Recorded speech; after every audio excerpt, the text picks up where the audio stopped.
How to use CIBC Investor's Edge properly. Beginner mistakes that cost you. CIBC Investor's Edge is one of Canada's most popular online trading platforms, but most beginners make costly mistakes that eat into their returns. If you're using the app or desktop platform, here's how to do it right.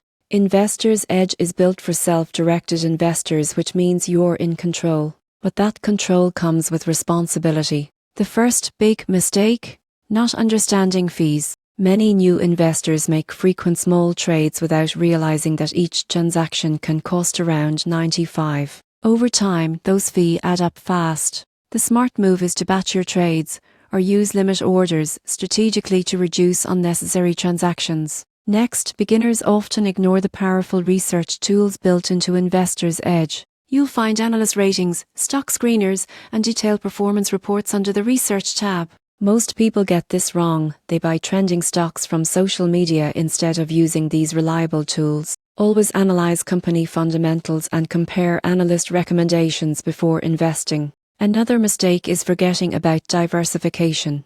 It's tempting to load up on Canadian bank or tech stocks, but that's risky. Use the portfolio analysis tool in your dashboard to see your sector exposure. Ideally, no single sector should exceed 30% of your holdings. Pro tip: set up watch lists before placing trades. It helps you study stock patterns and entry points rather than reacting emotionally. Finally, keep your cash working. Many beginners let idle cash sit in their accounts earning nothing. You can enable automatic transfers into money market funds or IFs while waiting for opportunities. The surprising truth is that Investor's Edge isn't just for trading, it's a long-term wealth building platform. So use its research, manage your fees, diversify wisely, and stay consistent. When you use CIBC Investor's Edge properly, you're not just buying stock, you're building your future with strategy and control.